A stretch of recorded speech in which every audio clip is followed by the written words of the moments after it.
Bonjour, bonsoir, mon frère, ma sœur, évangéliste Gilles Galiba, serviteur du Dieu Tout-Puissant, Créateur, et de son Fils, le Seigneur Jésus-Christ. Nouveau message, aujourd'hui nous sommes en janvier 2026, fin janvier 2026.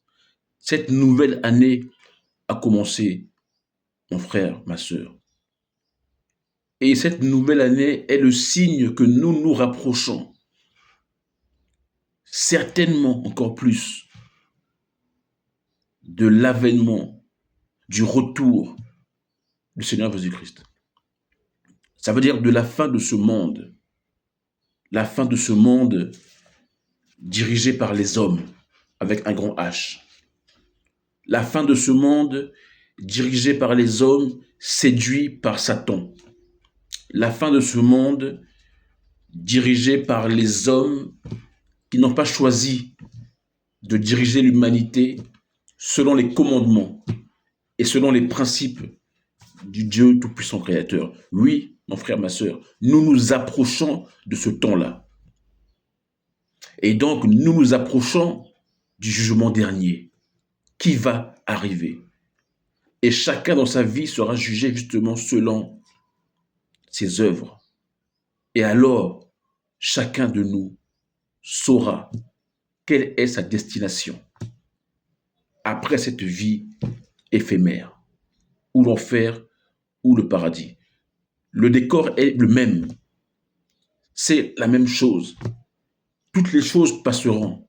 Mais cette parole, mon frère, ma sœur, ne passera pas. Et il est temps pour toi de prendre conscience de cela. Et voilà pourquoi le Seigneur m'a inspiré justement ce nouveau message. Janvier 2026. Vous savez, les signes de l'avènement du Seigneur Jésus-Christ et les signes de la fin des temps ont été prévus. Le Seigneur nous a laissé certaines paroles qui se trouvent effectivement dans la Bible, et il a laissé des signes, il a laissé des éléments pour que nous, ces créatures, nous puissions savoir les signes. Et ces signes, il les a laissés, je t'encourage vraiment à lire le livre de Matthieu, chapitre 24, car c'est justement dans ce livre-là, c'est un des livres en tout cas où le Seigneur nous a donné vraiment des indices pour savoir quel sera ce temps-là. Alors bien sûr, personne ne connaît le jour et l'heure exacte, mais nous pouvons connaître les périodes, nous pouvons connaître le moment. Et mon frère, ma sœur, nous sommes dans ce moment. Dans le livre de Matthieu, chapitre 24, au verset 32,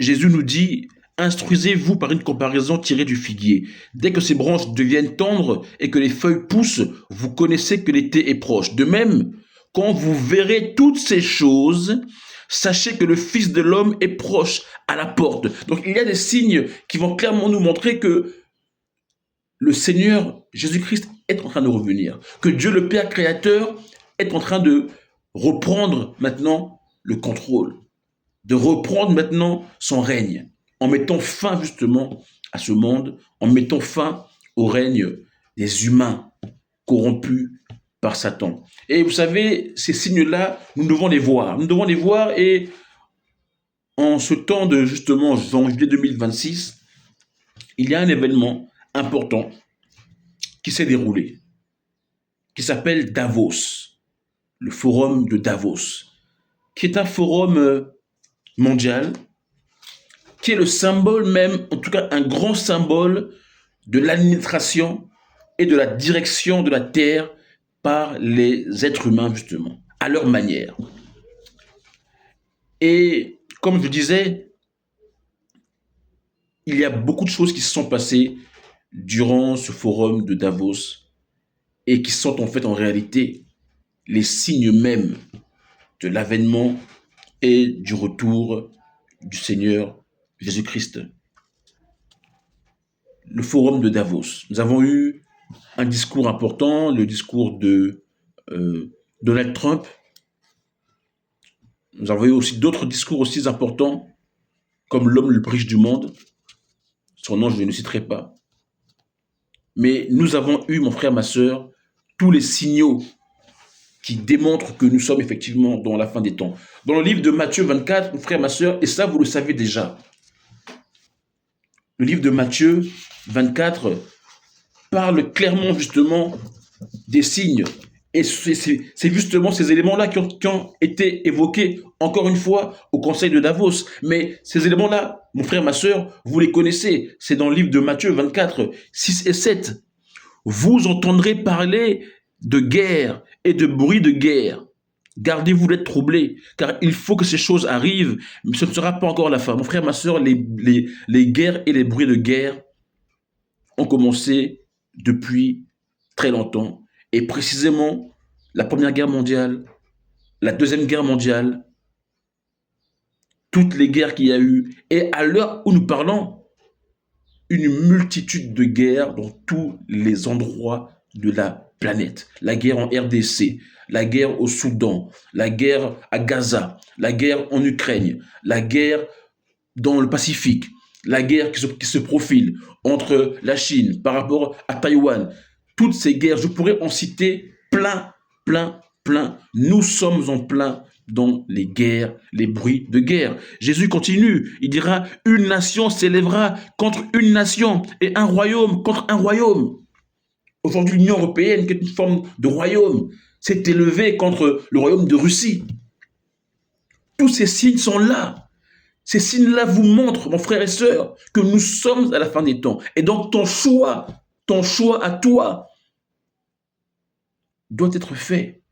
Parce que je veux rappeler tout de suite, avant de continuer, un élément important pour que tu comprennes pourquoi je te parle de ça. Parce que mon frère, ma sœur, tu dois faire un choix avant la fin de ce monde, avant le retour de Jésus. Tu dois faire un choix, choisir d'obéir Dieu, de revenir à ton Créateur, et ainsi avoir ton passeport ou ton visa pour la vie éternelle avec lui, une vie de joie et de bonheur. Ou bien alors, tu refuses cela, tu refuses de revenir à ton Créateur, tu refuses d'obéir à ses commandements, tu refuses de suivre sa volonté, et à ce moment-là, tu passeras ton éternité dans l'enfer, dans le malheur et l'opprobre éternel absolu. Le choix, il est clair. Sauf que nous ne savons pas quand sera ce retour de Christ et quand sera la fin du monde. Mais nous sommes déjà proches par rapport aux signes que je te parle maintenant. Mais il y a un élément clé que je dois te dire, mon frère, ma sœur. C'est que tu dois faire ce choix-là, oui, non seulement avant la fin du monde, mais surtout avant ta mort. Et tu ne sais pas quel jour tu peux mourir. Tous les jours, les gens meurent. Tous les jours, les gens meurent. Partout dans le monde. À chaque seconde où je parle, il y a des morts.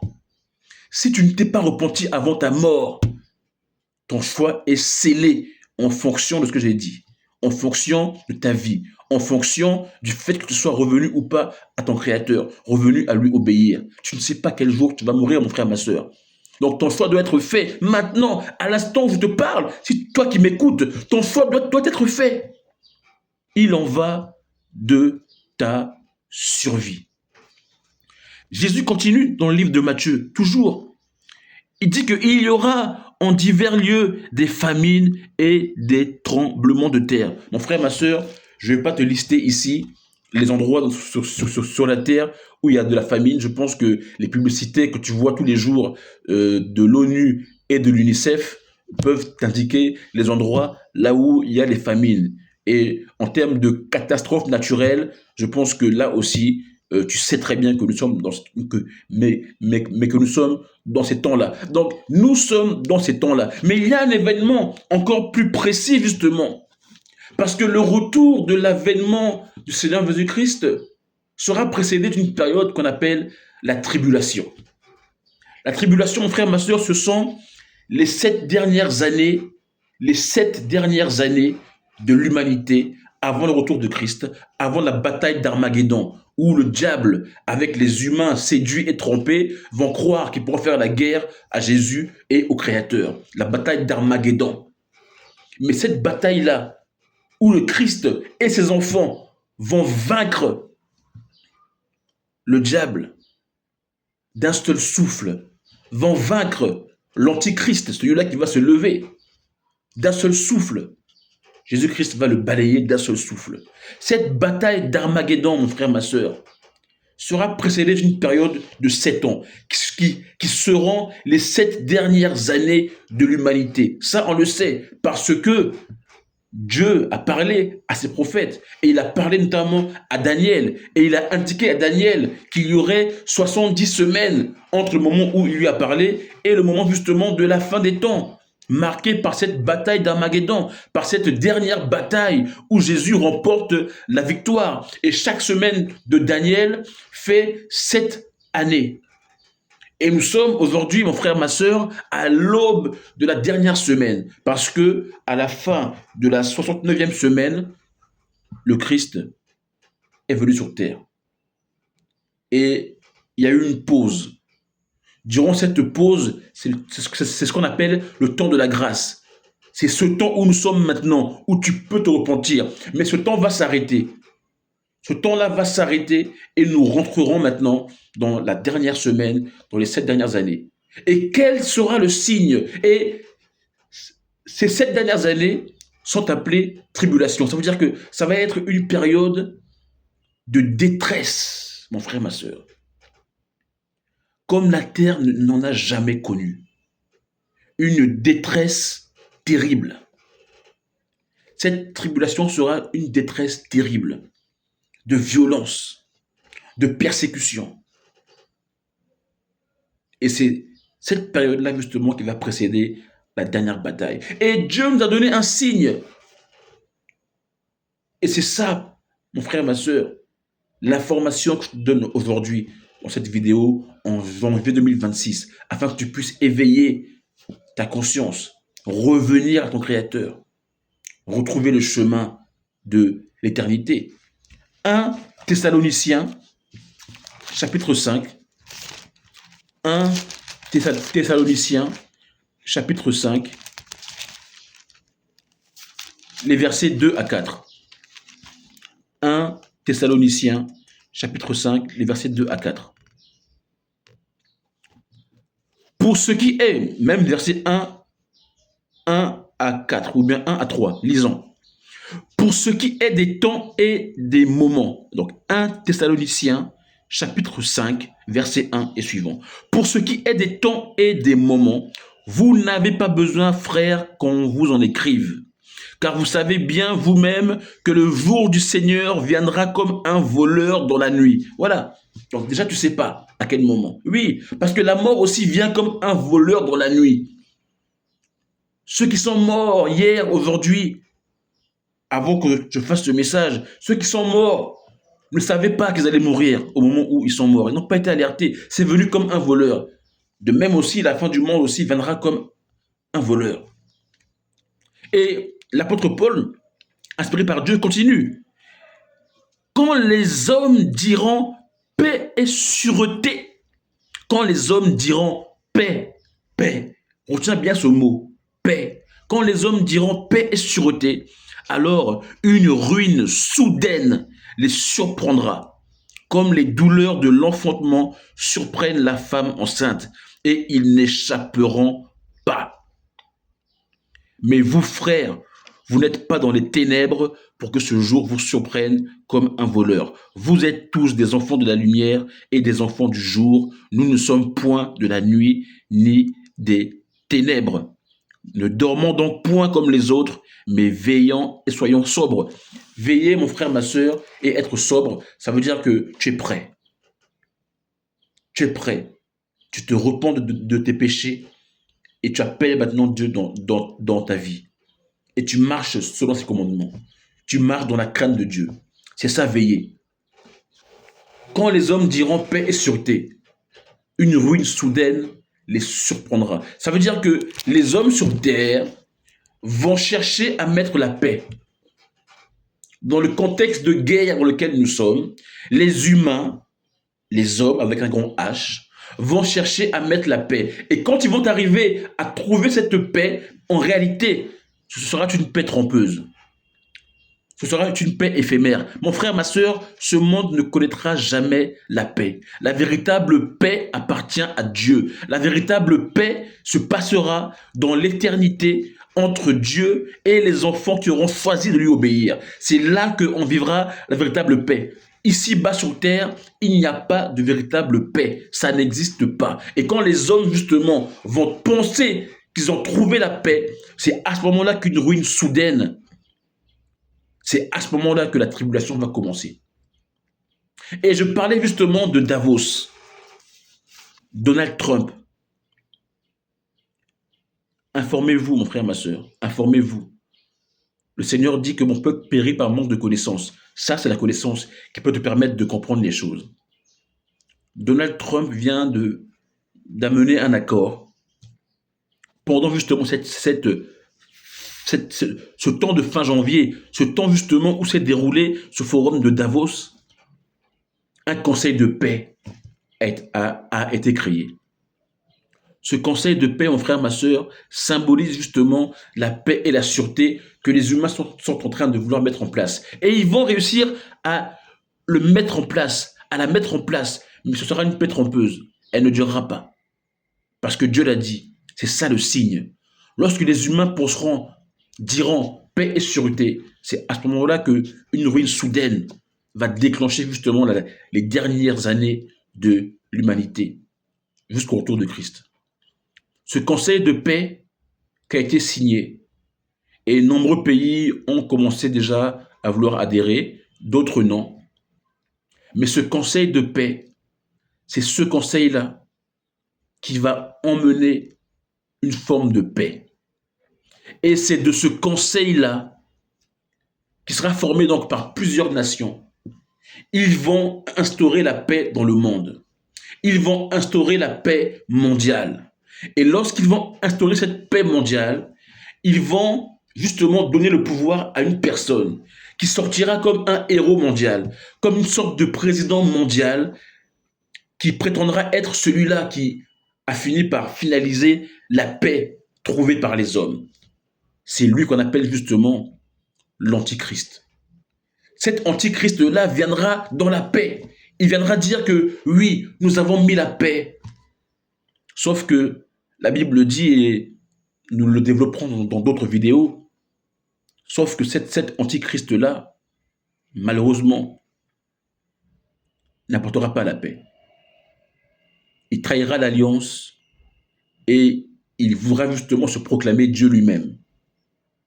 Et lorsqu'il le fera, lorsqu'il se proclamera Dieu lui-même, lorsqu'il voudra abolir toutes les religions, lorsqu'il voudra prendre la place de Dieu, et il le fera où? Il le fera dans le 3e temple, dont la construction est déjà prête à Jérusalem.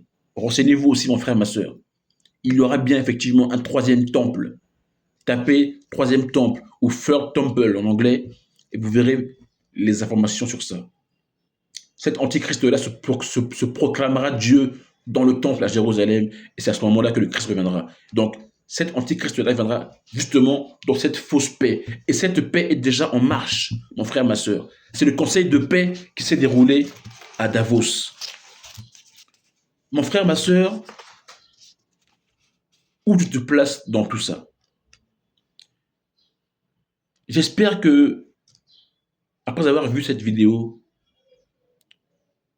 que le Saint-Esprit va t'aider à te poser les bonnes questions. Oui, nous avons des temps à vivre sur terre, avant la fin de ce monde et avant notre mort. Et je t'ai montré ici que les signes sont évidents que nous sommes à la fin. Il est temps pour toi, mon frère, ma sœur, de revenir à ton Dieu, de te repentir, de lui dire, Seigneur, pardonne-moi parce que j'ai vécu sans toi. Je croyais en toi, mais je ne respectais pas tes commandements. Ou bien, je ne croyais même pas en toi, mais aujourd'hui je crois et je veux te suivre. Peu importe votre cas de figure. Repentez-vous, revenez à votre Dieu et parlez-lui. Il est esprit et il est présent. À l'instant où tu écoutes cette vidéo, il est présent à côté de toi. Il est là avec toi. Et il te suffit de te mettre à genoux, ou même pas. Il te suffit de lui parler, peu importe ta position. Parle-lui. Demande-lui pardon. Reviens à lui. Reconnais qu'il existe. Reconnais sa grandeur. Reconnais son existence. Aie foi en lui. Et décide de le vivre dans la crainte de Dieu. Ça veut dire dans le respect de ses commandements. Afin que tu pars à la vie éternelle. Et cela est nécessaire, mon frère, ma soeur, avant que tu meurs. Et tu ne sais pas quel jour tu vas mourir. Donc l'urgence de te repentir, ce n'est pas demain. C'est à chaque seconde. Voilà pourquoi Jésus-Christ disait justement que soyez sobres et veillez. Parce que vous ne savez pas à quel moment la fin peut arriver. Le jugement dernier, mon frère, ma soeur, va séparer ceux qui seront avec Dieu dans l'éternité et ceux qui seront en enfer. Parce qu'ils n'ont pas reconnu Dieu maintenant. Ils n'ont pas obéi à Dieu maintenant. Or, il y a une vie après la mort. Et cela est entre les mains du seul Dieu tout-puissant, créateur. Mon frère, ma sœur, il est temps que tu puisses revenir à Dieu. Les signes de la fin sont criants. La paix trompeuse évoquée dans 1 Thessaloniciens chapitre 5, verset 3, est en route. Elle est en route, mon frère, ma sœur. Ce qui est un véritable signe que le Christ est à la porte et que le Dieu tout-puissant créateur va bientôt récupérer son royaume. Mon frère, ma sœur, c'est l'évangéliste Galibagile pour te servir. Tu vis sur cette terre.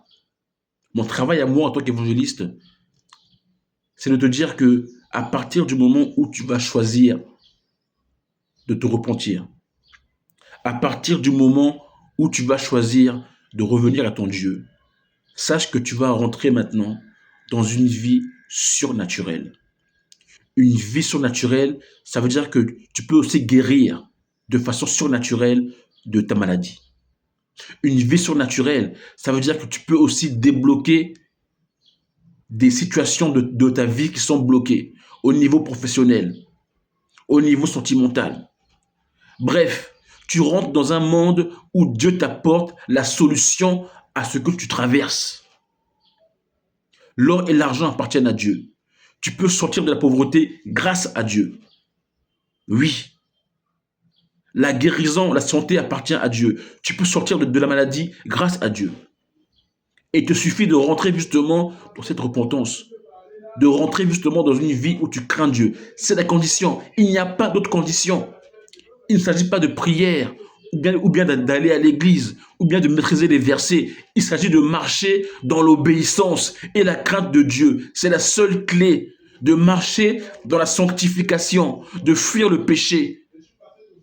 Si tu fais ça, mon frère, ma sœur, à ce moment-là, tu pourras rentrer justement dans le monde surnaturel. Parce que, mon frère, ma sœur, et je vais terminer par là, tu es un enfant de Dieu. Et en tant qu'enfant de Dieu, tu as une part de divinité en toi. Oui, c'est justement cette part de divinité qui permettra que l'esprit qui est dans ton corps, car comme j'aime à le dire, notre corps va mourir et va pourrir, mais l'esprit qui est en toi, ton corps va pourrir et mourir, mais l'esprit qui est en toi, oui, a une vocation divine. Tu as le potentiel, mon frère, ma soeur, de devenir un esprit divin. Et c'est justement en cette qualité d'esprit divin que tu pourras prendre part au plan de Dieu qu'il a dans tout l'univers. Dans tout l'univers. Mais pour ça, mon frère, ma sœur, la clé et la seule clé, c'est l'obéissance, la sanctification, la fuite du péché, la fuite du mal, le respect des commandements de Dieu. Et ainsi, tu pourras régner dans tout l'univers. Et je vais terminer par là, justement, l'homme le plus riche du monde, qui a donné aussi une interview au forum de Davos, un certain monsieur E.M., dans ses initiales. Il a dit que ces technologies cherchaient à aller au-delà de la Terre. Il a dit précisément que il faut que la vie, que la lumière de la vie et de la conscience soit exportée en dehors de la Terre. C'est ces mots. Tapez interview EM, forum de Davos, l'homme le plus riche du monde. Mais malheureusement parlant, pour lui, le seul, mon frère, ma sœur, avec qui nous pourrons diriger tout l'univers, tous les systèmes solaires, tous les systèmes interstellaires, c'est avec Dieu. C'est ça le plan divin, mon frère, ma sœur.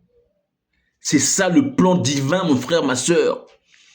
Le Dieu tout-puissant créateur veut diriger l'univers infini avec toi et moi, ses enfants obéissants, qui décidons aujourd'hui de le servir, de le craindre, de croire en lui, de lui obéir. C'est avec cela qu'il dirigera tout l'univers entier. Je prie pour que tu puisses prendre part à cela, au nom puissant de Jésus. Amen.